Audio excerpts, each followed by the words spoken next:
You see the drippy, I'm fitted up. Hop in my car and the giddy up. Really love me, you don't want me. How you could say you don't really respect me, you don't accept me back. How you should. I mean, Fab was cool, bro. I mean, he ain't somebody I want to look up. You know what I mean? Like, I ain't gonna look For real? up. Fuck no, bro. Like, Why you don't fuck with Fab? I don't know, What's bro. wrong with Fab? Nothing, bro. I just, you know what I'm saying? He just ain't. He just not you? He just ain't hitting it for me. You know what I'm saying? This gonna be an interesting convo. Bro, I'm a strange man. I listen to strange shit, bro. You not strange, man. See that, and that's what we're gonna talk about too. We're gonna talk about the black man not being strange, because at the end of the day, you just being yourself. Like, come on now, you just being yourself, bud. I feel you. I feel you. But you're right though, because I listen to things that black people normally wouldn't listen to. But Stop it. that's strange though. You know what I mean? Like, Stop it. We listen to everything, man. We invented music. Facts. So Facts. You know what I'm saying? We really have invented this shit. You know what I'm saying? But you know, welcome to the show, Mad City. You know what I'm saying? It's your boy Buddha. You know what I'm saying?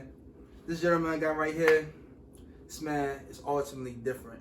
Legend though. Like legend. He already a legend. He already a legend. Y'all probably heard him in the game, and y'all probably didn't even know that was his music.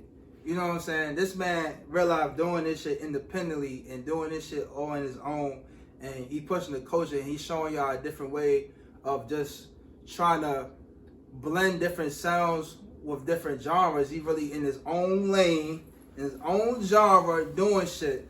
The man I'm talking about right now is my man Gene Gray, man. What's good with What's you, going man? on with you, dog? What's up with you? You good? Yeah, I'm straight, bro. I feel you, man. You know what I'm saying? They heard us a little bit talking about the music shit, you know what I'm saying? Because when I researched you, you know what I'm saying? You're not like the typical artist that's really independent artist. Like you're not doing hip hop, you're not doing rap, you're doing pop. Yeah. Pop.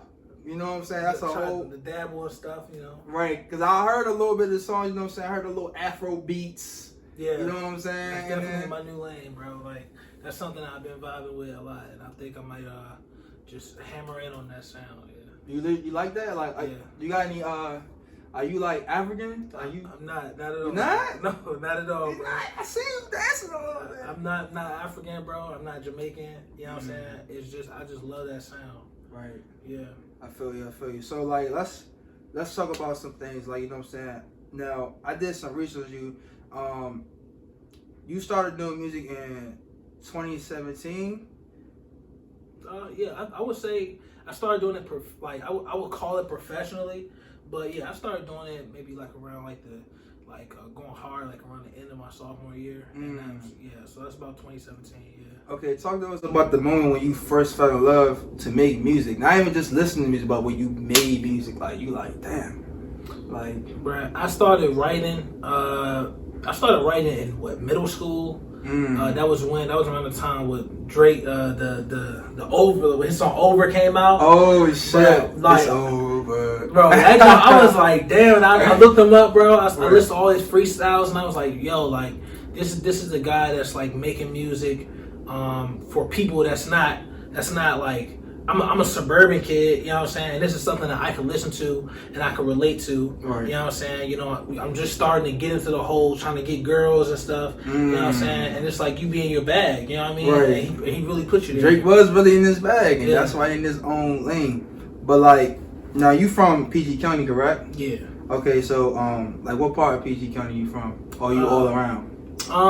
Well, I was born in DC, and then we moved when I was 3. We moved out to up in Marlboro, Maryland. Okay. Yeah, and now I moved out to Brandywine. Okay. So like, was the culture, you know, because DC wasn't that far away, you know. So for people that's not from the area, how did like PG? Was there any like degrees of separation from the culture from DC and PG, or was it like almost the same? It was literally the same. I mean, I grew up where people wasn't listening to hip hop. They were listening to people in our area wasn't listening to rap as much, but they were listening to like they had go-go on their phone. Right. and they were just listening to it in their ear. It would be something like you be in the hallway and they just have it just in their headphones. You can hear go-go cranking out their headphones. Right. And that was just something like, I mean, I remember I wanted to be in a go-go band growing up. For real? Like that was the thing. Shit. You know what I'm saying? That was the shit though. Go-go band. You know what I'm saying? Like I feel like I started when everybody was on that, I started transferring to rap, and then when maybe like after maybe junior year of high school, that's when everybody wanted to rap. After that. But what were some artists you listened to? Because like again, like you said, you like to listen to pop, you like to listen to different sounds other than rap and hip hop. So what were some artists you grew up listening to? So I had the Pandora app in middle school, and I was cranking like Linkin Park. I was cranking 3 Doors Down. I ain't gonna. I had my little rock phase too, plain white tees. See, but the thing is, like, I thought it was a phase, bro. But I still listen to that shit to this day, bro. And it's so crazy. Like I had like, if you go on my recents, I probably just listened to that shit like yesterday. You know what I mean? Like I still listen to it. I like to get their melodies and stuff. But when I listen to pop, I wanted to be in a boy band. You know what I'm saying? I love the pop sound. I love that stuff. Right. Yeah, man. Like I listen to Backstreet Boys. Listen to Five. You know. But that's different though, cause like as a black man, like you know, like was it hard, like growing around other people not listening to that, or like they was like, yeah, I fuck with that too, like. It was strange, bro, cause it was like, I was like in the middle of the pack where I was like, you know, playing. I was varsity football player, and I was doing varsity baseball, and then athletic over here. Yeah, I was doing all that stuff, but then like on off days, I would like stay after school and I would like hang out in the anime club, and niggas wasn't even hip. Wasn't even hip. Like, I remember first day in there, bro. Like they thought I was coming in there to like fuck with them or something, because I had like my varsity jacket on, and I came in there. Damn. It was like, what you doing here? And I was like, bro, I'm trying to cool it, dog. Don't you?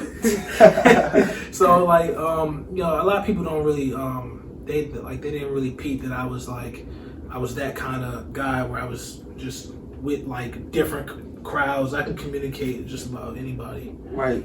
So what made you wanna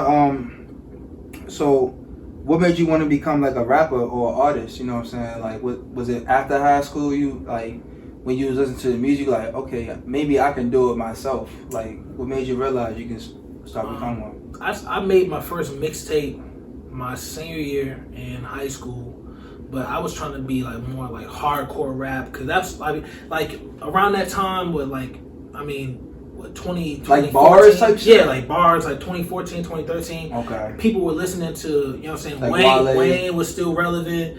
I mean, he's relevant, but you know what I mean, he was still heavy. He was heavy with Drake, he was singing, but that was new. You know what I'm saying? That was new to a lot of people. I mean, I wanted to be a rapper, and then I didn't start singing till later. But yeah, I just wanted to make music that I would listen to. Right.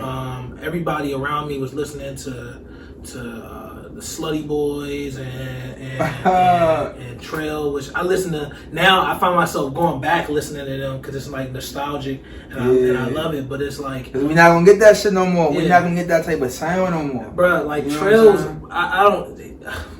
Trail's underrated. He's super underrated. He's so underrated, but he just got in trouble again, and I'm sick. And right. I'm like, bro, come on, man, like, you know, but that's like, that's what that's what everybody was listening to, Shy Glizzy, 2 Chainz, but I wasn't really into I wasn't in my the trap rap phase around that time. I didn't start getting into that. I remember I hated Chief Keef when he first came out. But now I love Chief Keef. You know what I mean? You know what I mean? I listen to that man. I feel like you can learn a lot from that man. And oh, really? Yeah, bro. Like, it just, he a pioneer, dog. Like there was a book, bro. The gang banging and shit, bro. If there was a book, bro. If there was a hip hop book, bro, he would have his chapter, dog. That is true, though. Him and Soulja Boy will be definitely in that shit. Yeah, underrated, man. Underrated. But like, speaking of them two, you know what I'm saying? We live in a time nowadays. People want to they want to make music, but the problem is they don't know if they either rapper or artist. Cause some people, they do the trap rap, and then they say I'm not a rapper, and I'll be like, hold on. No. How the hell you not a rapper? Bro, trap rappers are rappers, bro. Like that's like I feel like it's very easy to determine if you're a rapper or you're a hip hop artist. Like Travis Scott is a hip hop artist. Right. But Shy Glizzy is a rapper. You know what I mean? Like Jay-Z is a rapper.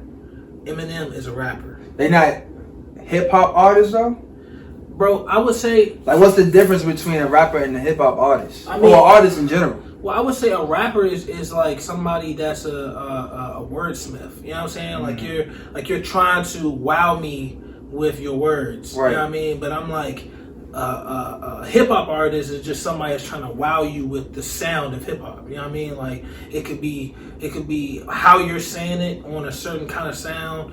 You know what I mean? Like Travis Scott is a prime example where it's like, yes, he raps, but it's like, I mean, what do we listen to him and Cudi for, and even Ye? You know what I'm saying? Ye is an artist. You know what I'm saying? Like that man, he transcends just rap. Exactly. You know? He like you just say, he transcends, and a rapper is they just stuck in one lane. But an artist, they can go everywhere. Everywhere. You know what I'm saying? I think Migos, they're turning into like that style where it's like, you know, you hear them on Katy Perry songs and shit. Yeah. And they just be, you know, they. That's a lot of them now. A lot like they say now hip hop is kind of like transitioning into pop. Yeah, it's everything, bro. It's kind of every day. Pop. I feel like hip hop is like the base.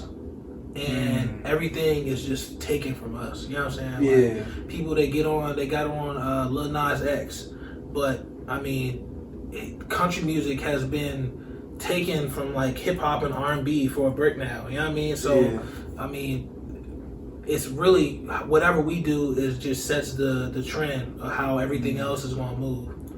Exactly. So let's go back to 2017 when you made Stacks. You know what I'm saying? The song Stacks. Now, was Stacks your first song that you made? Or was that that was the song that made you realize you can really do this rap shit for real? Bro, so what? My SoundCloud, I would say before Stacks, I dropped 2 mixtapes before then. Okay. I dropped a mixtape right when I got to Del State. And I put that on SoundCloud. I would say that Stacks is the first song that I put on like streaming platforms. Mm-hmm. But that was the first time where I noticed where I said, you know, I want to do something that's out of the box. I want to make some pop shit. I want to do something different. So that's when the pop wave came. Yeah, that was when that song right there was the first pop wave. But I was having trouble trying to market it on campus because that's not what Nate wanted to hear. You right. Exactly. We're gonna go talk about that. We'll talk about the marketing and all that stuff too, because you know you made it. Goddamn it, shit, you want 2K? Goddamn. I want. You feel me? So, but you know, like speaking of that, like you said, it was kind of hard to market because you was pop. You know, even back home, you know, being from the DMV, we think from an outsider looking in that we getting better creatively and put more respect on our name for the people that's looking from the outside in. So like people that's rapping and doing what you doing, you think we're being better at that? Like we putting more respect on our name? Because let's be real, DMV when it comes to this music stuff, is rap shit, we don't really have respect because everybody is just in their own little lane. And it's like everybody talking, but we're not listening to each other. Exactly. I think, I think, me personally, I feel like the DMV is going to be like the next Atlanta. You know what I'm saying? I feel like for a minute it was like Cali, and then it went from there to Atlanta being led, all Atlanta artists, and then now I could see in the future it could be like a nice set of artists coming from the DMV. Make sure. Yeah, but I ain't mean to cut you off and all that, but because you right. But in a certain way, it's like Atlanta, they already had their time. Like, when is gonna be our time? You know it's what I'm saying? Coming, bro. I mean, we got what? We got Gold Link, we got Brent Fayez. I mean, we had Wale, but Wale, it was literally just him at the time. You know it was. You know, but I feel like now we're getting to a point where it's like I feel like our people are more I feel like we're musically inclined people. I mean, just by the fact that I mean, it's crazy because I'm in a music fraternity, Phi Mu Alpha Symphonia, and all my brothers. Wait, say it again. You gotta say it fast. Phi Mu Alpha. Phi Mu Alpha. Yeah. Shout out to y'all. Yeah. Shout out to Phi Mu Alpha. Sigma Kappa chapter. So whoop. We don't do that. Yeah, no. We caught up like shit. Right. No, but whole time, yeah, bro. But all my brothers are like musicians and stuff, and a lot of them are from the DMV area because I don't know why, but we just have a lot of musicians, and I mean the fact that we created our own style of music, go-go, and it's derived from bands. Like, right. I went out to Jersey with my girl, and she was telling her friends about go-go, and they didn't understand what it was. They were just like, "What is that?" And Typical. I'm like, it's out of towners. Right. I'm like, it's a band. Like you in a band, we're playing, you know, right. Dope music, right? They be trying to disrespect us with the church shit, with the rock. Like, nah, it's just his own sound. It's his own entity. It's hard to explain it. It is hard to explain it. You just gotta feel it. You gotta listen to it. But do you feel like was you heavy influenced in go-go? And you feel like that's why you chose pop because at that time pop was like more like rock band-ish? I wouldn't say that I was super into go-go because at the time I listened to it when I went to parties and stuff. I didn't start really appreciating it until I left. Mm-hmm. When I left and I saw how people were disrespecting our sound and our culture in the DMV, that was when I said, okay, I got to start connecting better. Right. And that's when I started listening to more go-go. I started listening to Trail. Mm. I started listening to more Shaq Lizzy. I started listening to more of our people. And you went to more parties, like back in the day too? What you mean, like what? Like Ibiza, like, you know, go-go parties and shit. I used to go, man, I went to a lot of house parties. That was okay. Yeah. I came home, bruh, and then I had people from Dell, like, you know what I'm saying? Right, they gave me for free and shit. I don't got time for that shit either, like, that shit be, It's too much, bruh. It's too much. That shit do, but like, you know, what inspires you to keep on going? Because like, is it like, because you an independent artist, correct? Yeah. So is it like the money, do you see the money in the potential money that you can get? Like, how important is being an artist to you? Like, how important is that? I just started thinking about money. Like, I've been doing this shit just off of joy, you know what I'm saying? Like, right. I just really love doing it. All I wanted was people to listen. That's all I cared about. Right. Just now, I'm starting to figure out that okay, I need money to be successful, and I feel like that's why it's important for a lot of guys. I mean, I'm not going to say all right, go to college, but I'm like, okay, I think about, or even if you go to college, if you're a rap nigga, like, don't go and try to do music studies. You know what I'm saying? Like, right. nigga, no, you know what I mean? Like, it's crazy because I'm like, okay, you go to school, you know what I'm saying, and you try to make your money, you know what I'm saying, and right. when you make your money, then you can put that into your music. Exactly. You know, it's music studies, those for niggas that play instruments, you know what I'm saying, and they get paid too though. They do, but they get paid doing what they do. But I'm like, bro, okay. that a lot of that shit is, you know, it's not very profitable first coming out. Right. And that's what my pops kept trying to tell me. He was like, man, look, I know you want to just do the music, but you know, how you gonna fund it? How you gonna fuel it? You know, and I'm learning now. Like, I'm out of school, I'm making some money, and PR is very important. So you learning more of the business side of doing music, in a sense. Man, you know what I'm saying? For real. So like, before it was a business, before, you know, like you said, you started, I'm gonna say take it more heavily with the music scene, stuff like that, when you got to college, correct? Oh yeah. So talk to us about SWAU, you know what I'm saying? Like, because you know, I know a little bit of SWAU. That's how I got a own little fraternity, but a group also in a sense to connect to other artists all around, not even just DMV, not even just East Coast, but everywhere. You get what I'm saying? So talk to us about SWAU. You know, what is SWAU for? You know what I'm saying? SWAU was Spoken Word Artists United. Okay. I thought you about to go in like spoken word. Nah. It was just a poetry org, you know. Okay. And my bro 9-5, you know, he brought me into it. My man Keenan. And shout out to y'all. Yeah, bro. Like he's out in Mexico right now. Oh, Mexico. Bro, that's crazy. Oh, He doing his thing, but yeah, he brought me into it, and you know they did a lot of exercises, teach you how to write, how to express how you're feeling in your mind, and how to basically the most important thing is perform. People thought it was cool to go up there with your phone, and they taught you like, hey, you know, perform with no phone up. You gotta memorize your bars. Cause y'all was in the frame. Y'all used to be in the frame. I seen y'all a little bit here and there.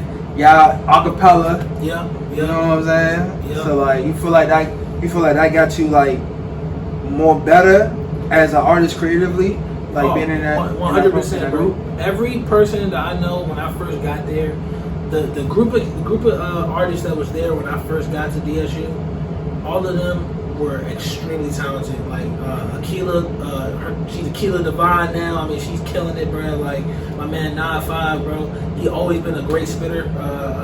He's one of the writers of my label right now. So it's you know, he's doing his thing. I mean, like every artist that I know is extremely talented and come out of there. And I seen you did a few collabs with them too on your songs too. Yeah. How was that working with them? Like, was it a good rapport? Like, was it like, oh, like, let me just like, how was it like collabing with them? Was it always a good collab? Was it? I would say that it was a great collab because we all had the same goal. Our goal was to be successful as artists and not to look at it as this is just something I want to do on the side, you know. So we all had that same drive and that same passion, and so colliding with them really wasn't that difficult. So like now you went to Dell State, you know what I'm saying? I bring it up to tell people that it's a whole different audience when you go to school. Like it's the same, but it's a little different. Way different. You know what I'm saying? But you think that gave you an advantage when it came down to the business part of music? Cause like let's think about like if you was at home, you know, you can do gigs here and there, but it's people actually listening to you. Other than you at college, you in a maybe like a small group, they fucking with you. You know what I'm saying? But now you can connect more with them because you have a way more rapport than somebody maybe from an outsider in the like at a club or something. I mean, I had a very strange experience with that. I mean, I was trying to make music that was meaningful, and when you're in school, making meaningful music doesn't really matter. You know what I'm saying? Like, what you mean meaningful? Like, you was like trying to like. I was making music that I wouldn't say it had like a Black Matter, you know, message. It wasn't like that. It was more just like, you know, I just tried to make music that was relatable. I wrote love songs and stuff like that. Right. And not that people didn't care about that kind of stuff, but I just think either my music wasn't matching that audience or I just wasn't ready, because I would come home and I would perform the same tracks. Yeah. And I mean, I would go up to Tacoma Park and perform, and like they loved me up there. Like, really? Yeah, it was crazy. They love you more than when you performed at school? Yeah. Really? Yeah. Oh wow. And that's what it made me want to just perform home more than performing at school, because I mean, it was, you know, I don't want to get into the details, but, right? You know, they didn't like our org that much. But did it help you on the business side? Did it help you gain, like, take more advantage of the more opportunities that happened during the school? Like, did you like find different, like when you was in SWAU, did you find different opportunities within SWAU, maybe collabing or maybe trying to figure out the business side of music? Oh man, you know what I'm saying, like stuff like that. Did they give you more? Did it give you more advantage? I mean, I met my engineer through somebody in SWAU, so I don't know where I would be if I didn't have that man. Like for real, like my man Rocco. I mean, he making big moves. You know what I'm saying? He in and out of Cali and Atlanta and stuff. But I mean, I met him through somebody in the org, and so. And he went to Dell State? No, he didn't. He was just always there. He just had a studio around the corner. Okay. Because I know y'all had a studio somewhere. I don't know if it was on campus or off, but y'all had a little studio for SWAU. Y'all had a little Illuminati over there. Like, you feel me? Yeah, we had things only we knew about. Rock Nation over there or something. You know what I'm saying? But like, Well, you did say you independent, right? Yeah. You know what I'm saying? Well, I have my own label, so. Oh, your own label? Is that Club Alias Records? Yeah. Okay, so talk to us about that. You know what I'm saying? Like, what made you want to even start your own label? For one.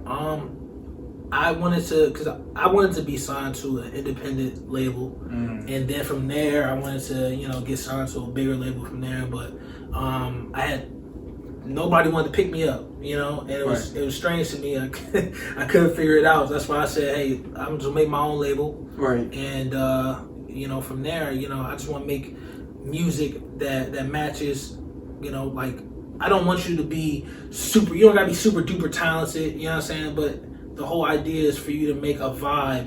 Like your music changes the your music entire, is like vibe music. Yeah, like I mean when you cut you ever had heard a song, you cut a song on and it changes the entire vibe of the entire room. Right. Like that's the kind of artist that I would want to collab with, and that's the kind of music that I want to make. So that's the kind of stuff that we make over here. What do you think your fan base is, as far as that, like as far as identifying with that type of sound and vibe? What fan base do you think you have? I'm still trying to determine it, but I would say that my biggest song so far has been "How You Should." That jump on Spotify is almost at 300,000 streams. And going somewhere, I'm telling y'all. I'm trying, bro. They gonna be on Billboard in New York. Y'all better stop playing with them. But that one right there, bro. Strangely enough, bro, that was a Brent Faiyaz style beat. And I love how he had that vibe. And right now I'm floating in between somewhere like a weird mix between like Gold Link and Brent. And so you like Brent Faiyaz? Yeah, I have a Brent Faiyaz story. You do? Yeah, I want to tell for real. Go ahead, tell me, bro. But you seen him in the mall or something? I gotta tell it. No, I ain't even seen him in the mall, but like this happened like 3 weeks ago, 2-3 weeks ago. God damn. Yeah, this real life. Like I'm around my way on 8th and H.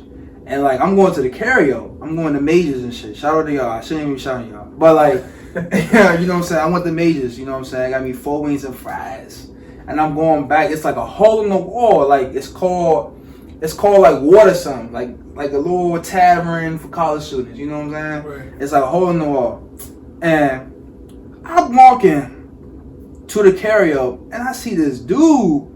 He got the head like he look like he just got straight out from Cali and something. I'm like, nah, that's not, because like when I meet like celebrities, I don't be starstruck, but it'd be like, oh shit, this is really dumb. Like it's not like, oh shit, like it just be like on some, oh shit, like this is really him. I was really cranking you, and like I told him that I was like you cool, like when he had his test and all that, I was like, yeah, this is Brent. I was like, oh shit, and he was talking to his manager and shit. I think because he was like a dude right beside him. And I was like, what's good, bro? Like, I was like, just keep making your music and all that. Like, and that's kind of cool, you know what I'm saying? Because I tell you right there, the stars are aligned. Like, the universe that I can't really see for real. And it's crazy. I always say that because, like, you always meet people for a reason. You know what I'm saying? Like, he probably, like, just like, okay, it's a fan or whatever. But still, it's like, that shit is crazy. You know what I'm saying? Bro. Yeah, because I ran into what, Chaz French? You know Chaz French? Chaz, is that for real, friend? No, Chaz French, he from here. Oh, for real? Yeah. He a DMV artist. Okay. But, he got signed to Motown like a couple years ago. Oh, okay. But, yeah, man, I ran into that dude, bro. I was a huge fan of him because he used to collab with Gold Link a lot. And I listened to all his stuff, bro. I ran into that man in the mall. And bro, I was just like, damn, like that's so tough. But ain't nobody know who he was, but I knew who he was. Right. And it was cool, and he was chilling, and I was a fan of him because I knew he had a song on MADD, and I was like, bro, this show go. And I was just like, bro, I want to get on the game so bad. Bro. Right. And then now I'm on 2K, so I'm like, shit, like I always wanted to be on there. We didn't get there yet, but I also seen on your Instagram, I seen that. That I'm not gonna say you signed with them, but I feel like you're associated with them. United Masters. Yeah, United Masters. That's just a distribution company. Okay. They just get your music put on certain platforms. What I work with. But what made you want to choose them though? Because you got DistroKid, you got. Well, I am Anchor. I'm with both of them. and I just use. So what I do is I put my explicit stuff on. TuneCore. No, I used to use TuneCore. It's too much money, man. They want $10 a song.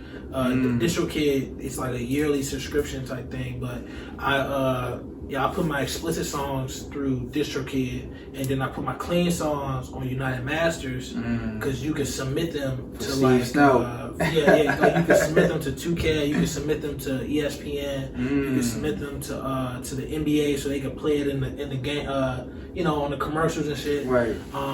So why don't a lot of people know this though? Because a lot of people is quote unquote independent artists. So why they don't know this? I don't know, bro. I had a manager. One of my ex-managers told me about this United Masters, and from there, that's when I started looking into it. But I didn't really have no songs at the time that could be put on like video games or be played in the NBA, so I wasn't really worried about it. Right. Yeah. So let's talk about that. Let's talk about the elephant in the room. Then. You know what I'm saying? Like I said, now me personally, I don't have the game yet. You know what I'm saying? It's 2K21. I know I'm behind. I'm a year behind y'all. You feel me? But still, I look at this page. I'm like, 21. I'm like, oh shit.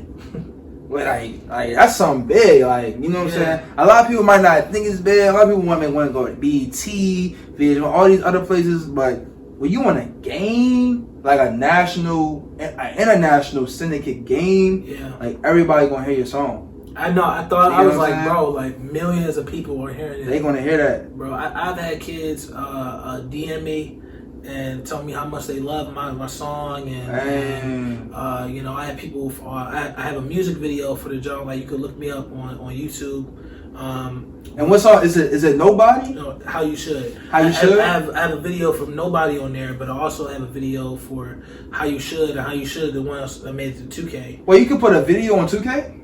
No, I put it's on YouTube. Okay. I had a music video for How You Should, and I had people in the comments. They'd come and they'd be like, "Bro, I'm here from 2K." You know what I'm saying? Stuff like dope. that. So that's dope. But how did that happen though? How did you get your music on 2K? Like that's not something like you had to make some type of connection or something. Nah, bro. I mean, I just submitted my song through United Masters. For real? And like 3 months later, bro, I just randomly got a call from them, and it was just like. Yeah. So it's like a raffle, like they just put you in. No, they have curators. So they send it in. They have people listen to every song, and out of the tens of thousands, 100,000 people that they listen to, they pick 150 artists. So Steve Star wasn't involved. I don't think so. No, but but they gave me a call, bro, and I was just like, hey, that's what's up, bro. I was alright though. Super excited. The producer of How You Should, AJ Sounds, and Beats by Picasso. Beats by Picasso, bro. He's out. He's out in. Ironically enough, he's in Moco County. But AJ Sounds, bro, that man, he is in the Netherlands. What? But he just got placed. We're getting people international, bro. I mean, it's you in the industry now. I hope so, bro. I'm trying, bro. But yeah, he just got placed on Ariana Grande project. He produced one of her songs, and this your producer? Yeah, well, he produced How You Should. So, I'm in talks with him, so I'm trying to work on some more projects with him. So we're gonna see what happens. But see, how do you like know these people personally? Like, how did they take a chance on you? Like, how did they realize, like, damn, let me work with this man because this man can really go somewhere? It's money, bro. Like, I heard the beat, I listened to it, I wrote to it, and I bought it. You know what I'm saying? You bought that? That's you. Yeah, that's me. I own the exclusive rights to it. They do have their right to 50%, no, 20% publishing, something like that. So that's how you gotta work those deals out with your producer, where you set up publishing deals when you purchase your beats from producers. Right. But yeah. So like, how does it feel being recognized in a sense, essentially from the music industry? Because like, I seen also Too Short heard your freestyle. You in a popular game. How does it feel to understand the game that you really playing right now? It feels good, bro. Like for a minute, Because you've been doing it for a minute, and again, let me emphasize independent artists. Because you're not with a label, you're not with like a group of people. I don't see no entourages around here. It's just me. It's just him. You know what I'm saying? So let me emphasize independent artists. You know what I'm saying? So how does it feel to be recognized in the industry? Because you is. Yeah, it feels good, bro. There we go. That's what I'm talking about. You know, it feels good, man. You know, I feel like I'm finally starting to get respected, and you know, I don't hear a lot of guys that sound like me and the DMV, and so I feel like this is definitely, you know, a place that I plan on cultivating a fan base and you know, taking over, bro. So. Okay. I like that because like that's different. Like the move you making is different. It's not like you don't want clout from a different artist. You don't want to be put on different tracks. Like you rely on a whole game. Like that's a different move. You know what I'm saying? Right. That's a move that a lot of people can't really even see. But the way how you just explained it, it was just like super easy. Like. I mean, I don't want to. I don't like, you know, bragging, but right. I just feel like, you know, there's not much music that I make that's not vicious. That's not so. I don't make trash music. Right. Everything I put out is strategic, and so. And you write all your songs, right? Yeah, I write all my songs. I just started. Working, because right now I'm like, okay, I don't want to sound the same all the time, so that's why I got like my bro 9-5. I just started talking to a guy that I went to school with. I went to high school with. He sings and stuff, and so I'm working with adding songwriters to my label, you know, and we're gonna just work on making great products, right. You know, in general. So like doing all these creative things and making all these connections around the industry in a sort of way, and just around your musical career, do you feel like you personally changing the culture in the DMV? You know what I'm saying? Because like again, a lot of people from DC, Maryland, VA, whatever you want to call it, DMV, they not doing a lot of things like that. Yeah, you know what I'm saying? I don't think I'm changing it yet, but I feel like I will. Okay. I will, bro. You feel like you is right now though? It's like I don't think so, bro. I'm not there yet. There's a lot of artists in this area that I would like to meet and I would like to collab with. Right. And you know. But why you feel like we can't do that as a culture? Why you feel like we can't hit up another artist like, hey, let's do this? Not even about being on some money shit. Now right there, it's a clout game because and I have hit niggas up and I say, hey bro, like I've been trying to work with, you know, quality artists in the area, you know, can we collab? You know what I'm saying? And niggas don't respond. I mean, you know, we have a short chit chat, and the moment I hit them up about collabing, you know what I'm saying? Is it the clout or is it the money? Because people do want both. Well, they could ask me for that, but if you don't ask me, then we can't get that discussion started. You know what I mean? Right. So, you know, ultimately, I just want to collaborate with more DMV artists that are at a level where we could gain from each other, because I'm like, I have 11,000, almost 12,000 followers on Spotify. I mean, if you have 30, you know what I'm saying, then my 11 you could gain some and I could gain some from you, you know what I'm saying? Right, exactly. You know? But we don't look at shit like that. We look at it like it's a dog-eat-dog world. Let me go eat off his plate. Oh, he don't got enough, like, let me not work with him because he don't got enough as much as I got. So it's always like that, but we got to change. It's changing a little bit.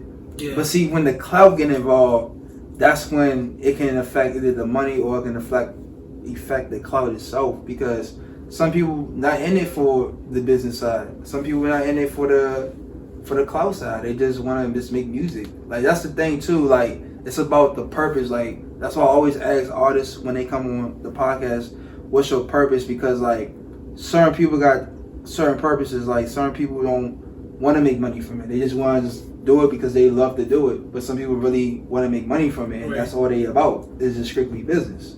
You know what I'm saying? But you started as you love to make it as a passion, but now it's like a business. Well, it has to be, bro. You can't, you know what I'm saying? Like, you can't go to the studio. You can't, like, who is going to hear your project if it's not on playlists?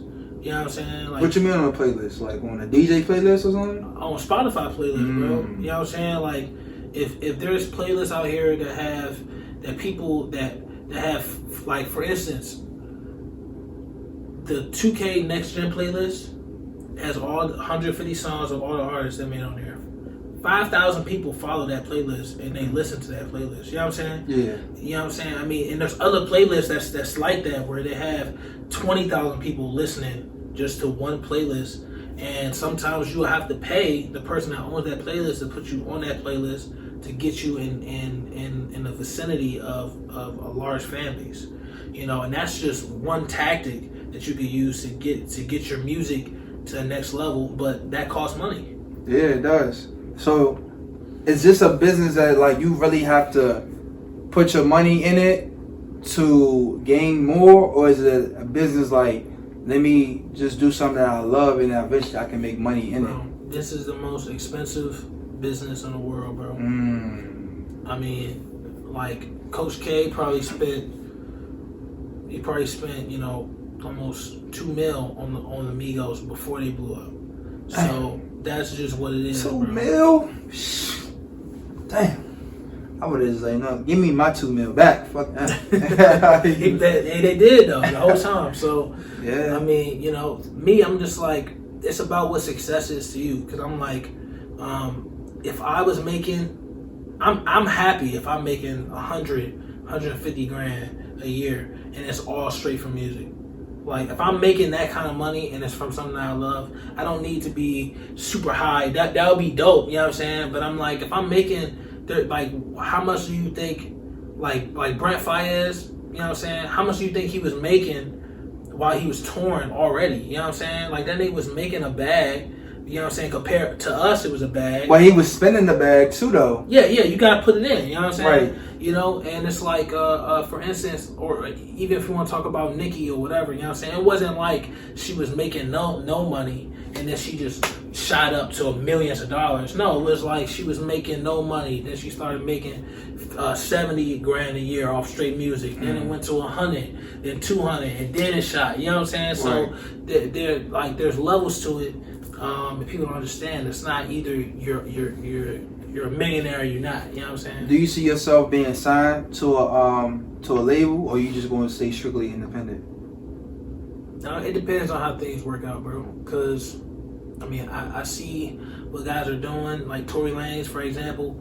You know, he has his label, but he waited until he did all his albums, and now he's out. Exactly. And now he's doing his own thing.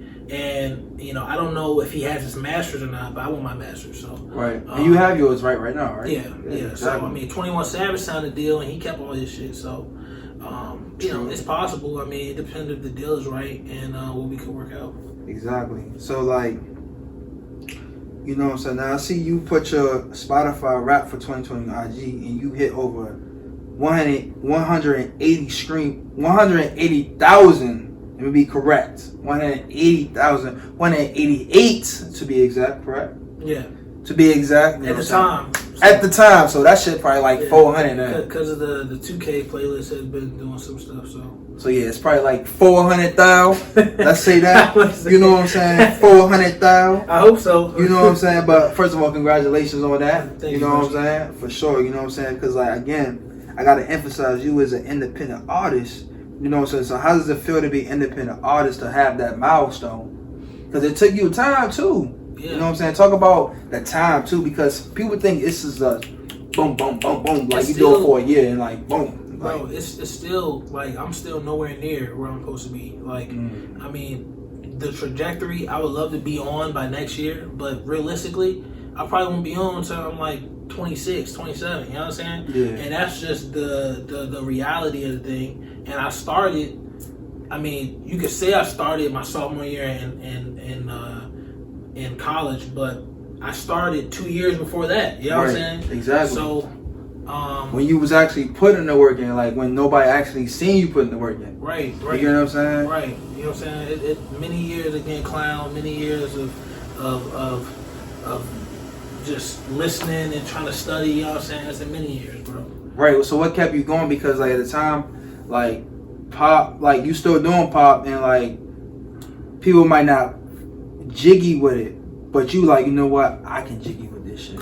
I mean, I wouldn't say, because what I do what pop, I do hip hop, and I do R&B. I just started doing R&B. Like last year. And I noticed your lyrics too. You be saying real stuff, like stuff that people go through, like that's relationship problems, all that. You know what I'm saying? Like that's the vibe, bro. If you can't, I feel like as much as I would like to listen to, you know what I'm saying, like Jay-Z, you know what I'm saying, that man's talking about shit. Fab? Hey, or Fab? I can't. I mean, it's hard. I mean, I don't know, bro. It's just, I feel you. You know what I'm saying? It's like I love Jay, I love Ye, you know what I'm saying, and they give me inspiration, but I can't talk about $1 million paintings. You know what I'm saying? Yeah. I don't have it. You know Exactly. So you only talking about stuff that you really know. Right. You know what I'm saying? For sure. But again, like I said, like, how important it screams to you as an independent artist? Does it really matter to you? Like, is it just like another monetized thing, or is it like recognition, like for labels to see, like, okay, he got such and such streams, so he can really do this? Yeah, I would say that. I mean, I don't know if it's just me as an artist, or I don't know if it's just me as a fan, but I mean, when I go to certain people, I like to see how much streams they're getting. I mean, you know what I mean, like, that's just you as an artist. Yeah, it might be me as an artist. You know what I'm saying? But I like to see that, and that determines whether if I want to spend my time listening to it or not. And that's how I want. I don't ever want somebody to just come to my page and be like, "Oh man, like this guy." You know what I mean? Like I want to be able to say, "Hey man, like people are listening to me." But until like the gigs and shit start getting back up, I mean, streams is what people have to cling to. I mean, because of COVID and shit. Right, people dropping albums, and I mean that's all they have, bro. Like they don't got no. I mean, that determines whether if your album is a flop now, if your streams are up. Like speaking of album, like you dropped your debut album last year, correct? I would say, or was it early this year? It was an EP. We talking about I'm Not Just Anybody. Yeah. I mean that was just an EP, bro. It was just something. All those songs were already released. I just put them into a place where some people could just get them all in one spot. But I would like to drop an EP. So you haven't dropped the album yet? No, I haven't dropped the album yet. What you waiting for? I gotta put my music out, man. I'm thinking about dropping is this an exclusive? What's going on? What, like like starting 2021, I'm trying to drop every 2 months. Drop a single every 2 months. That's gonna be the goal. Okay. And try to get at least a gig set up by May or something. Right. I feel like that can happen though. And if not, like if it can't be in person, I know they doing like virtual things. That's like the underground version now, right now. Right. Virtual. I'm doing some research. I wanna know how much tickets typically cost for that kind of stuff. Yeah, I'm about to put the businessman hat on and see what the deal is. Right. Cause it's hard. Like I didn't know like you had to flip your money for this. I thought it was just like, hey, somebody put you on, and then y'all all blow up. Like so much money, bro. So much, man. Especially like when you're not from a place that's like recognized, like New York or Miami or Cali, Chicago. Like, you know, we from DMV, we from DC and Maryland and Virginia. Like, you know, DC people, you know, DC artists, let me say, have their own little, you know, they do this shit in the dark. You know what I'm saying? Right. They don't really spill their shit out. You know what I'm saying? So. But how has COVID changed your marketing strategies or ways to conduct your business? Because, you know, everything closing down, social distancing, like you can't really have a concert no more, festivals. You just put your money in digital marketing, bro. That's all you do. That's literally all I've been doing. It's just I've been hearing of that. Digital marketing. Me and my bro, we was running a digital marketing business for a couple months. Now, what is that? Is that like real estate or something? Like no, that's what like Facebook marketing. It's like targeted marketing where You know, if your music is talking about fruit, for example, I can target everybody that look fruit up on Facebook, and if they have any kind of fruit pictures and stuff, they'll pop up on their page. You know what I mean? So stuff like that. You know what I'm saying? Like target it, and then putting money into playlists where, you know, paying for playlist placements and stuff like that. So, yeah, you know, that's where you should be putting your money at, just to get your music heard. So what would you tell a person in the same shoes as you, that doing the same thing as you as an independent artist? What would you tell them they first step to do if they really want to take this rap thing seriously? I would say first thing they should do is, man, like start putting money into like your own recording equipment. Like I don't record myself to put out stuff, but I record myself just to give me a really high quality sound, just so I can know where I'm trying to be. Right. What the song should sound like. Right. Yeah. So Exactly. that's one step. Because people be playing, they be trying, like, people don't want to use engineers no more. They just use like different sound bites or like, no. You know what I'm saying? Yeah, like you put crazy. The quality is everything, bro. Right. Quality is everything. Exactly. Yeah, Sound like we're in the damn basement and shit. Like I try to be as commercial sounding as possible, bro. Right. And there's nothing wrong being commercial. Nothing. We gotta change that too. Ain't nothing wrong. That's the bag, bro. Exactly. I mean, I don't know one commercial artist that's broke. Again, like I said, you on 2K, people don't think like that. They like 2K, like does that, like they don't understand like that can make you more than just your little average money. That can make you like global money. That can make you different connections from all different companies just because they heard the son from Coca-Cola or Tesla company heard Gene Gray on 2K because he playing 2K. He like, dang, that Gene Gray. And then hey, that'll be lit, bro. That'll be lit. Like that'll be lit, bro. That would be lit, bro. I need my Coca-Cola if that's gonna happen. I need my free subscription. Like, you know what I'm saying? But you know, I'm the one and only Buddha, you know what I'm saying? This the kid, Gene Gray, you know what I'm saying? Of course, man, you know what I'm saying? I appreciate this man, you know what I'm saying? This man's a legend for real. Like, bro, a legend. We down the hall in the same that's what I'm saying, like Sean, Don, you know what I'm saying? Like, this is lit, you know what I'm saying? And again, this is me and genuine people like that just from going to school, you know what I'm saying? And that's alright, that's dope. Especially music, because I love music, you know what I'm saying? I love music. Y'all like the sciences though, like the professionals, like you know what I'm saying. You, Sean, all y'all just professionals at that shit. You know what I'm saying. I just love it. I just love enjoying it. I love the flow. I love the music. I love just being in the vibe of studios. I love all that. You know what I'm saying. It's just a great feeling, and just keep doing your thing. Keep pushing the culture. You know what I'm saying. You got to. You got to. You know what I'm saying. This is the show, MADD City. We out.